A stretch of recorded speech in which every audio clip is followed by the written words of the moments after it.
सुबह सुबह रवीना रसोई घर में बर्तन धो रही थी। तभी बाहर से उसकी सास शारदा जी ने चाय की चुस्कियां लेते हुए कहा, अरे बहू, पराठे बन गए या अभी तक सब्जी में ही उलझी हुई है। तो रवीना ने जल्दी से रसोई में झांकते हुए कहा, बस माँ जी, बना ही रही हूँ। अरे तो जरा जल्दी जल्दी हाथ चलाओ ना, कहीं पवन को ऑफिस जाने में देर ना हो जाए। शारदा जी ने तेज आवाज में कहा तो उसी वक्त पवन हाथ में फाइल लिए तैयार होकर बाहर आया और सीधा अपनी माँ के पास जाकर बोला, माँ ये लीजिए, इस महीने की तनख्वाह मिल गई है। रात को जब ऑफिस से घर आया था तो आप सो रही थी, इसलिए सोचा सुबह दे दूंगा। और हाँ, अगले महीने मेरा प्रमोशन होने वाला है, मेरी तनख्वाह 1.5 गुना हो जाएगी। पवन ने प्रसन्नता से कहा तो शारदा जी की आंखों में खुशी की चमक दौड़ गई। उन्होंने पैसे संभालते हुए कहा, अरे वाह बेटा, ये तो बहुत खुशी की बात है। अगर आज तेरे पापा हमारे साथ होते तो कितना गर्व महसूस करते। मैं तो आज ही मंदिर जाकर प्रसाद बांटूंगी। भगवान तुझे खूब तरक्की दे बेटा, कहते हुए शारदा जी पूरे पैसे अपनी अलमारी में रखने के लिए चली गईं। पवन की तनख्वाह बढ़ने की सबसे ज़्यादा खुशी तो शारदा जी को ही थी, और आखिर होती भी क्यों नहीं। बेटे की तनख्वाह का एक एक पैसा शारदा जी अपने हाथ में ही तो लेती थी। हालांकि उम्र हो गई थी, लेकिन अभी तक उन्होंने घर में अपना रुतबा जमाया हुआ था। घर में होने वाले एक एक खर्च का हिसाब किताब वो खुद रखती थी, लेकिन घर के किसी काम में बहू के साथ हाथ बिल्कुल नहीं बटाती थी। आज भी हमेशा की तरह रवीना ही रसोई में काम में जुटी हुई थी। तभी पवन ने डाइनिंग टेबल पर बैठते हुए आवाज़ दी, रवीना, नाश्ता तैयार है तो दे दो, देर हो रही है। जी अभी लाई, रवीना ने रसोई से आवाज़ दी और जल्दी से नाश्ते की थाली परोस कर ले आई। साथ ही अपनी सासू माँ के लिए भी नाश्ता ले आई। खाना खाने के बाद पवन ऑफिस चला गया और रवीना फिर से बर्तन समेटने में लग गई। तभी कुछ देर बाद ही फ़ोन बज उठा। हेलो, शारदा जी ने रिसीवर उठाया तो दूसरी ओर से बेटी की आवाज़ सुनकर चिंतित होते हुए बोली, क्या हुआ बेटी, तेरी आवाज़ में इतनी उदासी क्यों है। तभी दूसरी ओर से आवाज़ आई, माँ आज तो हद ही हो गई। ये आदमी तो मुझसे ऐसे बात करता है जैसे मैं उसकी कोई गुलाम हूँ, और अब सहा नहीं जा रहा। माँ मैं मैके आ रही हूँ। पूनम की आवाज़ गुस्से से काँप रही थी। ये सुनकर शारदा जी भी ऊँची आवाज़ में बोली, क्या उसकी इतनी हिम्मत कि मेरी बेटी को गुलाम समझे। कोई बात नहीं बेटी, तू चिंता मत कर, यहाँ आ जा, यहाँ तुम आराम से रहना। लेकिन माँ, भैया और भाभी तो वो लोग तो हमेशा मुझे ही उपदेश देने लगते हैं। पूनम ने अपने शब्दों में जहर घोलते हुए कहा तो शारदा जी तुरंत बोल पड़ी, अरे उन लोगों की चिंता ना तू मत कर, तेरे भाई को तो मैं अपने तरीके से समझा दूंगी। और रही तेरी भाभी की बात, तो वो ये घर दहेज में नहीं लेकर आई थी, ये तेरा घर है। मेरे जीते जी इस घर के दरवाजे तेरे लिए हमेशा खुले हैं। तुम अपना सामान पैक करो और बेफिक्र होकर यहाँ आ जाओ, और अगर किसी को परेशानी होगी तो उसे मैं देख लूँगी। हाँ माँ, मैं अब एक दिन भी इस घर में नहीं रह सकती। दम घुटता है मेरा इस घर में। मैं आज ही आपके पास आ जाऊँगी। पूनम को अपने मायके आना हमेशा राहत भरा लगता था। यहाँ उसे ना कोई जिम्मेदारियाँ निभानी होती थीं और ना ही किसी की बातें सुननी पड़ती थीं, और ये उसकी माँ शारदा जी का ही सिखाया हुआ था। दरअसल अपनी बेटी पूनम की शादी के समय ही शारदा जी ने उसे कह दिया था कि बेटी, अब तुम्हारे जीवन का दूसरा पक्ष शुरू होने जा रहा है, अब तुम्हें बड़ी होशियारी से काम लेना होगा। क्या मतलब माँ, पूनम ने जिज्ञासावश पूछा तो शारदा जी ने कहा, मतलब साफ है बेटी, सास ससुर से दब कर मत रहना, ज़्यादा टोका टोकी करे तो बेशक दो टूक जवाब दे देना, पति को काबू में रखना और किसी को ज़्यादा भाव मत देना। अपने ससुराल वालों को कभी सिर पर नहीं चढ़ाना चाहिए, वरना ये तुम्हारे ऊपर हावी हो जाएंगे। और सबसे ज़रूरी बात, कोशिश करना कि सास ससुर से अलग रहो, तभी तुम्हें अपनी आज़ादी मिलेगी। इसके लिए अगर तुम्हें झगड़ा भी करना पड़े तो हिचकना मत। शारदा जी की इन बातों को गांठ बांधकर ही तो पूनम ने अपने ससुराल में कदम रखा था। उसके सास ससुर बिल्कुल सीधे साधे और सरल स्वभाव के थे। पूनम को अपनी बेटी ही मानते थे। उसके पति रोहित ने भी पूरी कोशिश की कि पूनम को कोई तकलीफ ना हो। ससुराल का माहौल बेहद खुशनुमा था, लेकिन वहाँ के शांत माहौल से भी पूनम खुश नहीं थी। शादी के कुछ दिनों बाद ही उसने अपनी माँ के हुक्म की पालना करनी शुरू कर दी। उसके बाद से तो घर में शांति का नामो निशान ही न रहा। अब उसकी शादी को पूरे 2 साल होने को आए थे और इस 2 साल में पूनम चौथी बार अपनी ससुराल से लड़कर मायके आ रही थी। पूनम ने बैग के साथ जैसे ही घर के दरवाजे पर कदम रखा तो उसकी आंखों में गुस्सा और उदासी साफ झलक रही थी। आगे बेटी, लाइए बैग मुझे दे दीजिए, अब तुझे अपने सिर पर किसी चीज़ का कोई बोझ लेने की ज़रूरत नहीं है। शारदा जी ने उसके हाथों से सामान लेते हुए कहा तो पूनम अंदर आ गई और अपनी माँ के पीछे पीछे कमरे में चली गई। माँ, मेरा पति तो चाहता है कि मैं दिन भर घर के कामों में नौकरानी की तरह लगी रहूं, घर का काम और फिर सास ससुर की सेवा और खुद का आराम, कुछ नहीं मुझसे ये सब होता। कहते हुए पूनम चारपाई पर बैठ गई तो शारदा जी भी उसकी हाँ में हाँ मिलाते हुए बोली, बिल्कुल ठीक कह रही है बेटी, ये लोग घर की बहू को काम करने वाली मशीन समझते हैं, लेकिन मैं तुझे पहले ही समझा चुकी हूँ कि अपने हक के लिए खड़ा होना पड़ेगा। तूने सही किया जो वहाँ से आ गई।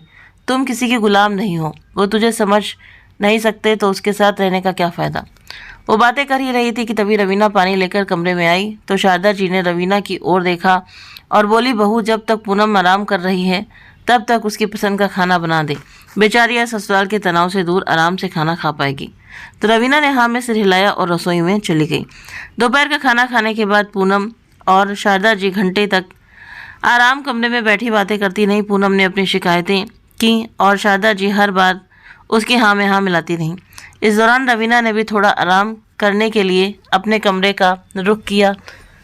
शाम के समय रवीना ने कमरे से बाहर आकर पूछा, माँ जी, आज रात को राजमा चावल बना दूँ क्या? पूनम दीदी को बहुत पसंद है।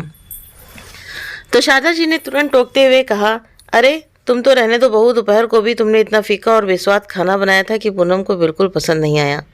अब तुम ऐसा करो, पवन को फ़ोन कर दो और उससे कहो कि बाहर से कुछ अच्छा सा खाना ले आए। मेरी बेटी कुछ अच्छा खाएगी तो उसका मूड भी ठीक हो जाएगा। सास के मुँह से सुनकर रवीना के चेहरे की मुस्कुराहट फीकी पड़ गई। उसने धीरे से कहा, जी माँ जी, मैं फ़ोन कर देती हूँ। कहते हुए रवीना कमरे से बाहर आ गई तो पूनम बोली, माँ, आपने हमेशा मेरा साथ दिया है, बस इसी तरह आप हमेशा मेरे लिए खड़ी रहना। अरे बेटी, मेरे रहते तुझे किसी तरह की कोई परेशानी नहीं होगी, तुम यहाँ आराम से रहो। कहते हुए शारदा जी अपनी बेटी का सर सहलाने लगी। इधर कमरे में आते ही रवीना ने अपने पति पवन को फ़ोन लगाया और बोली, पवन फ्री हो क्या? आपसे एक बात करनी है। अच्छा तो बताओ, आज क्या हुक्म है मैडम? पवन ने मजाकिया लहजे में पूछा तो रवीना मुस्कुराते हुए बोली, बस हुक्म तो कुछ नहीं है, आज पूनम दीदी आई है ना, तो माँ जी कह रही हैं कि रात का खाना बाहर से मंगवा लें, किसी अच्छे रेस्टोरेंट से कुछ लेकर आइएगा। ये सुनते ही पवन थोड़ा चौंकते हुए बोला, पूनम फिर से आ गई?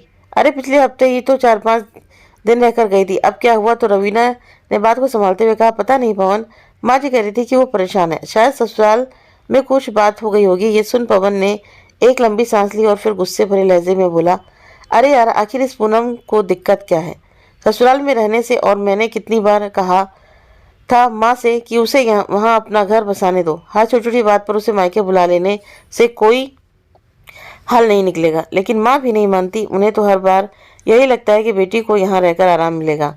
अरे आराम ही करवाना था तो फिर शादी ही क्यों की? जिंदगी भर यहीं पर आराम करती रहती। पवन का गुस्सा देखकर रवीना ने बात को संभालते हुए कहा, आपकी चिंता जायज़ है जी, लेकिन वो भी माँ है ना, तो अपनी बेटी को दुखी होते नहीं देख पाती होंगी। तो पवन ने गहरी सांस लेते हुए कहा, ठीक है रवीना, मुझे अभी ऑफिस में बहुत सारा काम है, आते हुए रेस्टोरेंट से खाना लेकर आऊँगा। कहकर पवन ने फ़ोन रख दिया।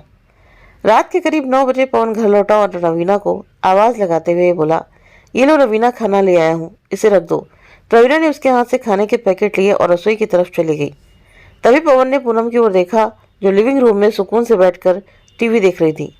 परेशानी तो उसके आसपास भी नहीं झलक रही थी। पवन सोफे पर जाकर उसके पास बैठते हुए बोला, कैसी हो पूनम, सब ठीक तो है ना? तो पूनम ने टीवी का रिमोट एक तरफ रखा और अचानक ही रोने लगी। उसकी आंखों से एकाएक ही आंसुओं की धारा बह निकली। भैया, मैं अब और सहन नहीं कर सकती। वहाँ सब मेरे साथ नौकरानी की तरह व्यवहार करते हैं, सुबह से लेकर रात तक बस काम चाहिए उनको, किसी को मेरी परवाह नहीं है।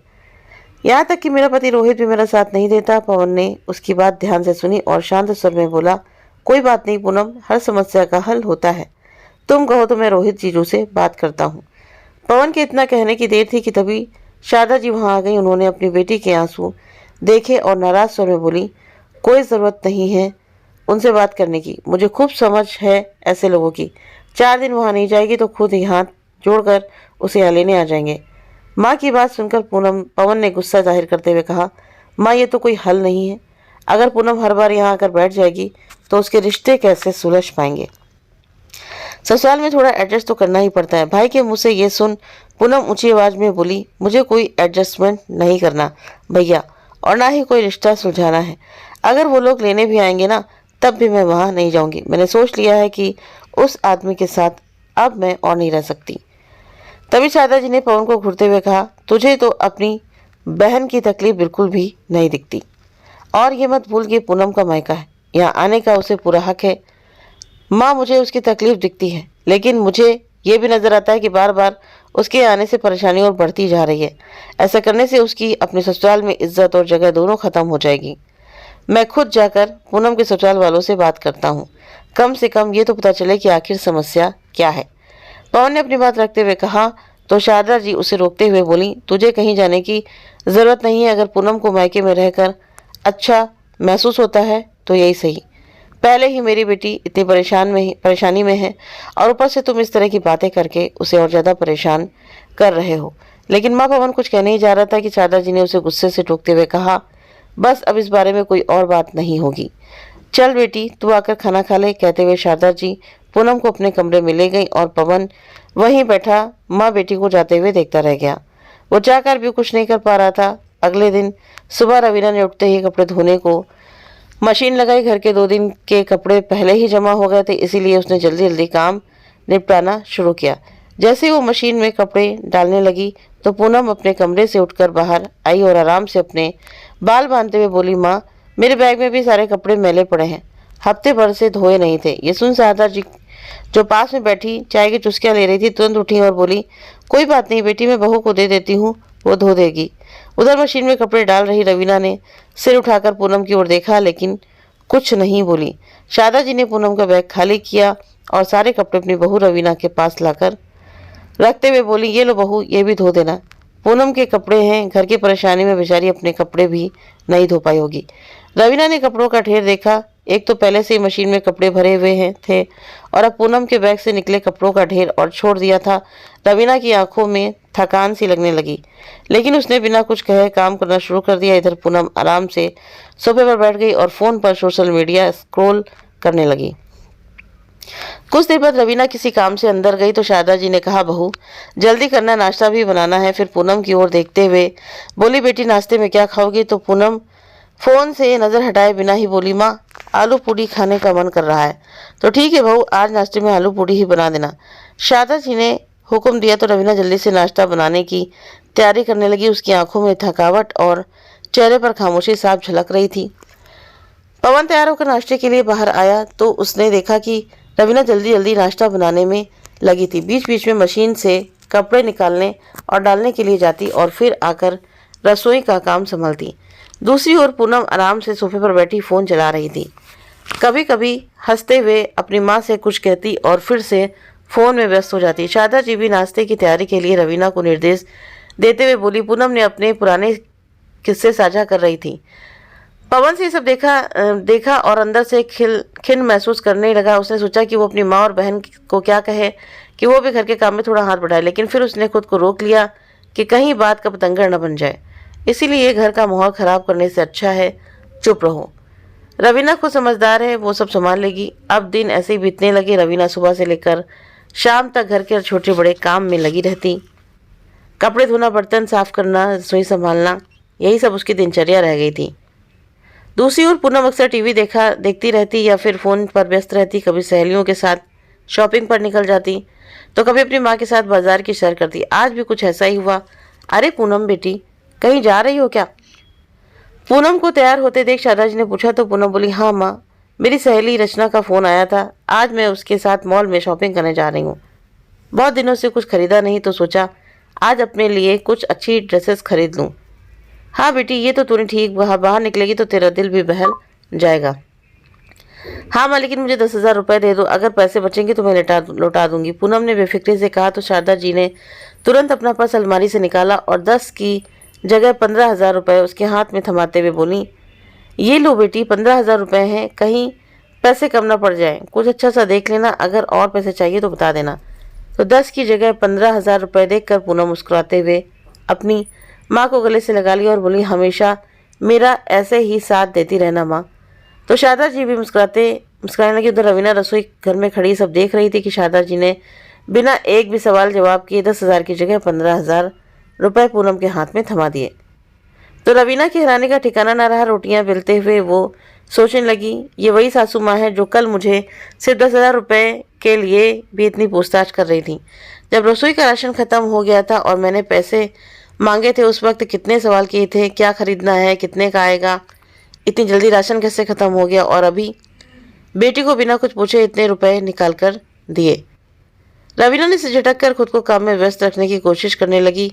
उसने कुछ नहीं कहा, लेकिन उसके हाथ के काम की गति धीमी पड़ गई। दिन भर की थकावट के बावजूद रवीना के घर संभालने में कोई कसर नहीं छोड़ी। रवीना ने रात को पूनम के घर लौटने से पहले ही पवन घर आ चुका था। रवीना ने डिनर डाइनिंग टेबल पर लगाया तो उसी समय पूनम भी आ गई। तू आ गई बेटी, बहुत देर कर दी, आजा खाना खा ले। शारदा जी ने कहा तो पूनम बोली, अरे नहीं माँ, रचना के साथ मैंने बाहर ही खाना खा लिया था, वहीं मॉल में ही रेस्टोरेंट भी था, आज तो मज़ा ही आ गया। कहते हुए पूनम शॉपिंग बैग खोलकर अपनी माँ को ड्रेस दिखाने लगी। माँ देखो, मैं कितनी खूबसूरत ड्रेस लेकर आई हूँ, ये देखो रेड वेलवेट गाउन। रचना कह रही थी कि ये तो मुझ पर गजब लगेगा, तो शारदा जी ने मुस्कुराते हुए कहा, हाँ बेटी, तेरे कपड़ों की पसंद तो हमेशा से कमाल ही रही है, लेकिन ठीक है बेटा, बाकी के कपड़े कल देखती हूँ, अब मुझे खाना खाने दो। इधर डाइनिंग टेबल पर बैठकर खाना खाते हुए पवन सब कुछ देख रहा था, पर कुछ नहीं बोला। उसे तो बस इस बात की चिंता सताई जा रही थी कि आखिर पूनम और रोहित के रिश्ते का क्या होगा। 1 महीना हो चुका था पूनम को मायके आए हुए, लेकिन ना तो उसने ससुराल जाने की बात की और ना ही किसी ने उसे इस बारे में टोकने की हिम्मत की। अब रवीना भी उससे परेशान हो चुकी थी। हारकर एक दिन उसने पवन से कह ही दिया कि पवन, अब हम कब तक ऐसे ही देखते रहेंगे। पूनम और रोहित की शादी को 2 साल होने को आए हैं, उनके रिश्ते को बचाने के लिए हमें कुछ करना होगा। तो पवन ने सहमति में सिर हिलाते हुए कहा, तुम ठीक कह रही हो रवीना, मैं सोच रहा था कि 2 दिन बाद उनकी शादी की सालगिरह है, तो क्यों ना दोनों को एक बार फिर साथ मिलाने की कोशिश की जाए। तो रवीना भी मुस्कुराते हुए बोली, ठीक है, तो हम एक काम करते हैं, सालगिरह पर केक मंगवाते हैं और रोहित को भी बुला लेंगे। दोनों ने प्लान बनाया और 2 दिन बाद पूनम की शादी की सालगिरह वाले दिन पवन केक लेकर घर आया। तो ये सब देखकर पूनम और शारदा जी हैरान रह गईं। अरे भाई, ये सब क्या हो रहा है, ये केक किस खुशी में लेकर आए हो? शारदा जी ने हैरानी से पूछा। तो पवन मुस्कुराते हुए बोला, अरे माँ, भूल गई क्या, आज पूनम और रोहित जी की शादी की सालगिरह है, इसलिए हमने सोचा कि इस मौके पर कुछ खास किया जाए। हम चाहते हैं कि पूनम और रोहित इसे एक साथ मनाएं। शायद इससे उनके बीच की दूरियां भी कम हो जाएंगी। फिर पवन ने पूनम की ओर देखते हुए कहा, पूनम, अब रोहित को कॉल करो और यहाँ आने को कहो। ये सुनकर पूनम उसे गुस्से से घूरने लगी। तो पवन ने कहा, अरे कोई बात नहीं, तुम्हें फ़ोन करने से एतराज़ है तो हम उसे बुला लेते हैं। ये सुन पूनम गुस्से से तंतुआ उठी और तेज आवाज़ में बोली, आपकी हिम्मत कैसे हुई मुझसे पूछे बिना ये सब करने की? मैंने पहले ही कहा था कि मैं उस मनहूस आदमी की शक्ल भी नहीं देखना चाहती। एक बार में समझ में नहीं आता क्या आप लोगों को? बेटी का गुस्सा देखकर शारदा जी ने भी उसका साथ देते हुए कहा, मेरी बेटी ने बिल्कुल सही कहा है, अगर वो आदमी यहाँ आया तो मैं उसकी टांगें तोड़ दूंगी, और अगर कोई उसे यहाँ लेकर आया तो उसे भी घर से बाहर निकाल दूंगी। गुस्से में बढ़ाती हुई शारदा जी अपनी बेटी को लेकर कमरे में चली गईं। तो पवन ने गहरी सांस लेते हुए कहा, समझ नहीं आता क्या करूं, ये तो स्पष्ट है कि इन लोगों को कुछ सुलझाना ही नहीं है। इनकी जिद ही इनके रिश्ते की सबसे बड़ी दुश्मन है। ये लोग घर बसाना नहीं, तबाह करना जानते हैं। उसके अगले दिन पूनम ने ठान लिया था कि अब वो तलाक लेकर इस रिश्ते से छुटकारा पाएगी। उसने जब तलाक की बात सबके सामने रखी तो पूरे घर का माहौल भारी हो गया। पवन ने एक बार फिर स्थिति को संभालने की कोशिश की। उसने सोचा कि शायद उसकी माँ से बात करने पर कुछ हल निकले। रात को जब सभी अपने अपने कमरों में चले गए तो पवन ने अपनी माँ को कमरे से बाहर बुलाया। क्या बात करनी है? शारदा जी ने कहा। तो पवन बोला, माँ, मैं ये जानता हूँ कि आखिर ऐसा क्या हुआ है कि पूनम तलाक देने की जिद पर अड़ी हुई है। ऐसी कौन सी आफत आ गई जो नौबत यहाँ तक पहुँच गई? तो शारदा जी ने ठंडी सांस भरते हुए कहा, बेटा, मुझे तो बस इतना मालूम है कि मेरी बच्ची परेशान है। अगर तलाक में ही उसका सुख है तो यही सही, लेकिन मैं उसे बर्बाद होते नहीं देख सकती। लेकिन माँ, उसे बर्बाद और कोई नहीं, सिर्फ आप कर रही हैं। पति पत्नी के झगड़े को सुलझाने की बजाय आप उसे और बढ़ा रही हैं। पवन की ये बात सुनकर शारदा जी गुस्से से भड़क उठी। देखो बेटा, मुझे पता है कि तुम्हें अपनी बहन का इस घर में रहना खल रहा है, और ये दिखावे की हमदर्दी तुम किसके कहने पर कर रहे हो, ये भी मैं बखूबी जानती हूँ। यह सुन पवन अपने गुस्से पर काबू रखते हुए बोला, माँ, बेवजह रवीना पर शक कर रही हैं। उस जैसी समझदार लड़की मैंने आज तक नहीं देखी। वो हमेशा पूनम और इस घर के भले की सोचती है। बेटे के मुंह से बहू की तारीफ सुनकर शारदा जी ने तीखे सुर में कहा, अरे रहने दो बेटा, मुझे सब पता है। मुझे मालूम है यहाँ कौन किसके भले की सोचता है। तो पवन ने गहरी सांस लेते हुए कहा, लेकिन माँ, क्या आपने कभी रोहित से बात करने की कोशिश की? आखिर झगड़े की जड़ क्या है? क्या ये जानने की कोशिश की? अरे भाड़ में जाए वो रोहित, मुझे उस 2 टके के लड़के से कोई बात नहीं करनी है। उसने मेरी फूल सी बच्ची का जीना हराम कर दिया है। मेरी बेटी की क्या कुछ सह रही है, तुझे दिखाई नहीं देता क्या? शारदा जी ने गुस्से में कहा। तो पवन बोला, आपने कैसे मान लिया माँ कि सारी गलती रोहित की है? रिश्ते हमेशा दोनों तरफ से बनते हैं और बिगड़ते हैं। आपने एक बार भी रोहित का पक्ष नहीं सुना। क्या पता सच्चाई कुछ और हो। तो शारदा जी ने ठंडे स्वर में कहा, मुझे कुछ नहीं सुनना, मेरी बेटी जो कह रही है वही सच है। कहते हुए शारदा जी वहाँ से उठकर अपने कमरे में चली गईं। तो पवन चुपचाप खड़ा रह गया।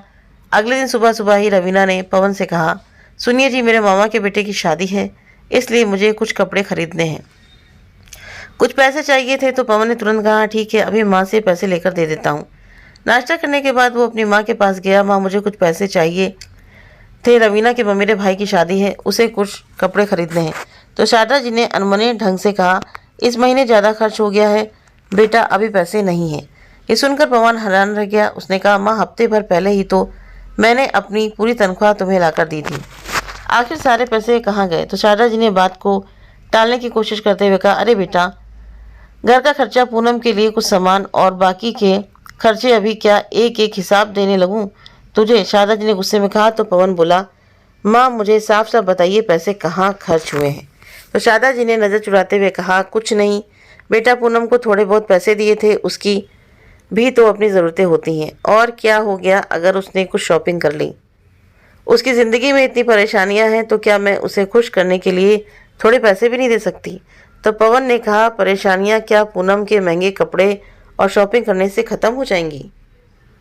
और वैसे हम पूनम की ज़रूरत का क्या, पूनम को लाखों खर्च करने की इजाज़त है, लेकिन मेरा और मेरी पत्नी का क्या? रवीना दिन भर इस घर में कामों में लगी रहती है, मैं सारा दिन बाहर मेहनत करता हूँ, और अगर आप मेरी सारी की सारी तनख्वाह लेती हैं तो क्या ये आपकी जिम्मेदारी नहीं है कि घर के हर सदस्य की ज़रूरत का ध्यान रखें?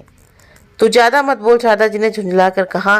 पूनम को अपने पति से कोई मदद नहीं मिलती, अगर मैंने उसे कुछ पैसे दे दिए तो क्या गलत कर दिया? तो पवन ने निराश होकर सिर हिलाया। माँ, गलत क्या है? आप उसे सही और गलत के बीच फ़र्क सिखाने की बजाय उसकी जीत को बढ़ावा दे रही हैं। गुस्से में बोलकर पवन थमथमाते हुए घर से बाहर निकल गया। दरवाज़ा बंद होते ही शारदा जी ने रवीना की ओर देखा और तंज भरे स्वर में बोली, ये सारी आग इसी की लगाई हुई है। जब पता था कि इस महीने ज़्यादा खर्च हो गया है तो क्या ज़रूरत थी नए कपड़े लाने की? पुराने कपड़ों में से भी तो काम चला सकती थी ना। तभी पूनम जो पास में बैठी थी झट से बोल पड़ी, हाँ माँ, बिल्कुल सही कह रही हैं आप, मेरे कपड़े देखकर इससे रहा नहीं गया और ये इस हद तक उतर आई। उन दोनों की बातें सुनकर रवीना की आंखों में आंसू छलक पड़े, लेकिन उसने कुछ नहीं कहा और चुपचाप अपने कमरे में चली गई।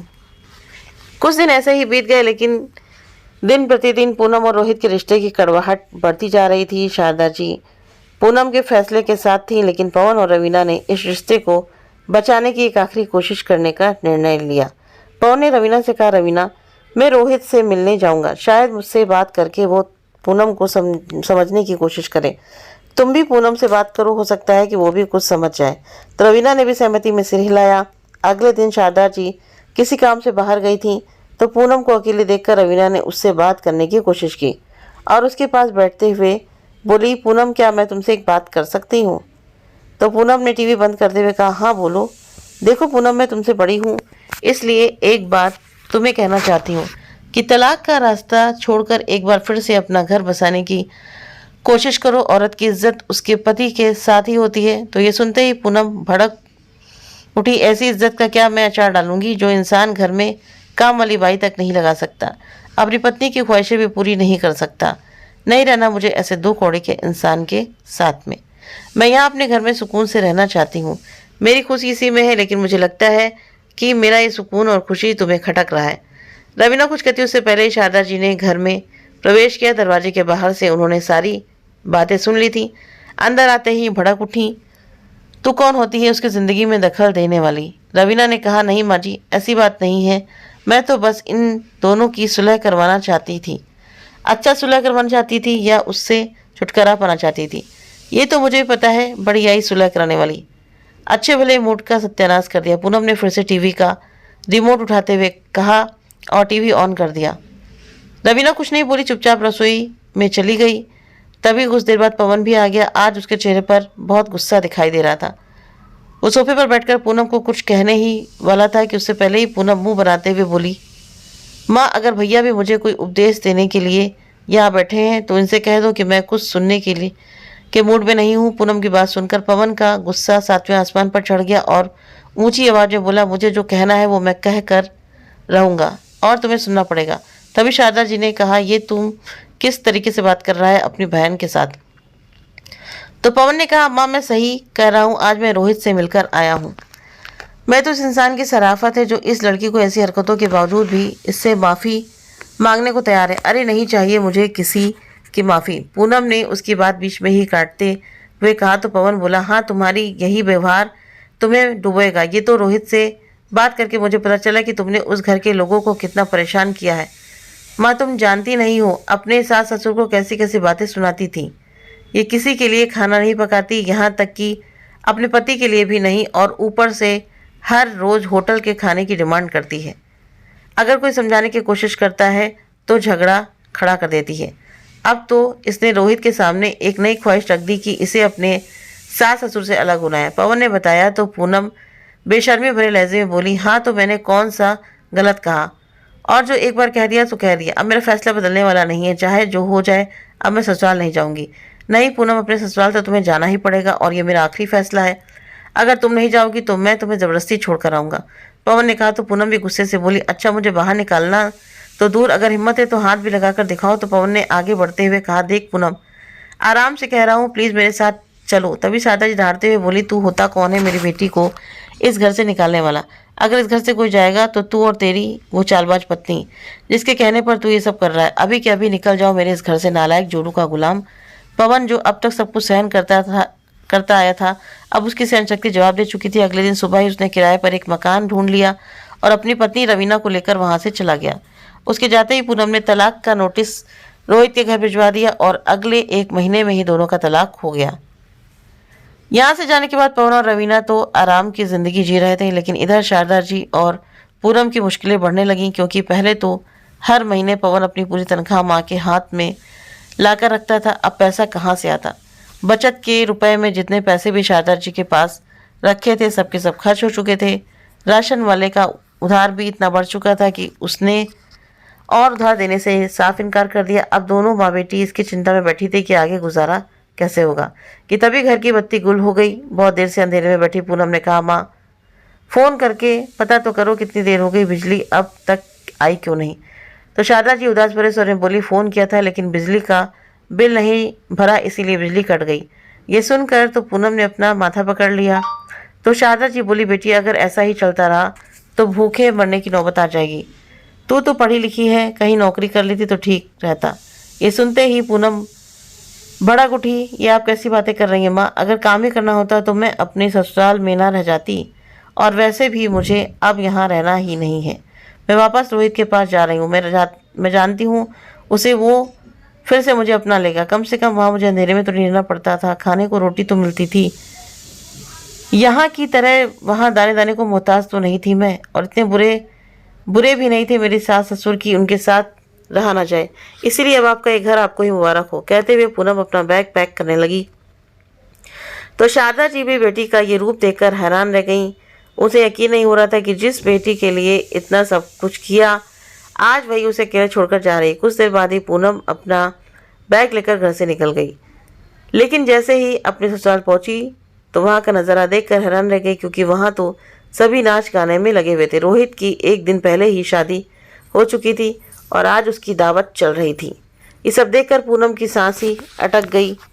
लड़खड़ाते कदमों से चलते हुए वापस अपने मायके आई तो शारदा जी ने कहा, बेटी अब तुम्हारी इस घर में कोई जगह नहीं है, तुम्हें जहाँ जाना हो जा सकती हो। कहते हुए शारदा जी ने उसके मुंह पर ही दरवाज़ा बंद कर दिया।